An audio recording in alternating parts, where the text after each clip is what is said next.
മൂന്നാറിലെ സർക്കാർ അതിഥി മന്ദിരത്തോട് ചേർന്ന് വിനോദസഞ്ചാര വകുപ്പ് നിർമ്മിച്ച പുതിയ കെട്ടിടത്തിന്റെ ഉദ്ഘാടനം നടന്നു. ടൂറിസം വകുപ്പ് മന്ത്രി PA മുഹമ്മദ് റിയാസ് കെട്ടിടത്തിന്റെ ഉദ്ഘാടനം നിർവഹിച്ചു. 6.84 കോടി രൂപ ചെലവിൽ ഹാബിറ്റാറ്റാണ് കെട്ടിട നിർമ്മാണം പൂർത്തീകരിച്ചിട്ടുള്ളത്. 9 ഡീലക്സ് റൂമുകളും ഒരു VIP റൂമും 80 പേരെ പങ്കെടുപ്പിക്കാവുന്ന കോൺഫറൻസ് ഹാളും 40 പേർക്കിരിക്കാവുന്ന ഡൈനിംഗ് ഹാളും ഡ്രൈവർമാർക്കായി വിശ്രമമുറികളും അടുക്കളയും അടക്കമാണ് മൂന്നാറിലെ സർക്കാർ അതിഥി മന്ദിരത്തോട് ചേർന്ന് വിനോദസഞ്ചാര വകുപ്പ് നിർമ്മിച്ച പുതിയ കെട്ടിടത്തിലുള്ളത്. 2 ഭരണാനുമതി ഉത്തരവുകളിലായി നടപ്പാക്കിയ പദ്ധതിയുടെ ഒന്നാം ഘട്ടത്തിൽ കെട്ടിടത്തിന്റെ സ്ട്രക്ചറൽ വർക്കുകളാണ് ഉൾപ്പെട്ടിരുന്നത്. രണ്ടാം ഘട്ടത്തിലാണ് അക്കോമഡേഷൻ കോംപ്ലക്സിന്റെ അനുബന്ധ പ്രവൃത്തികൾക്കുള്ള അനുമതി ലഭിച്ചത്.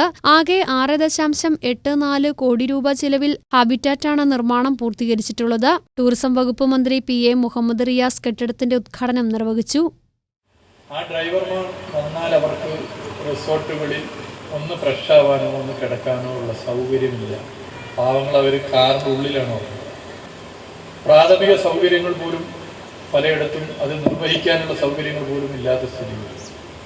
ഈ ഗവൺമെൻറ് അധികാരത്തിൽ വന്നതിന് ശേഷം പലരുമായി ചർച്ച ചെയ്തു, പ്രത്യേകിച്ച് പ്രൈവറ്റ് മേഖലയിലുള്ളവരുമായി ചർച്ച ചെയ്ത് നിർബന്ധമായും സൗകര്യം ഒരുക്കണമെന്ന്.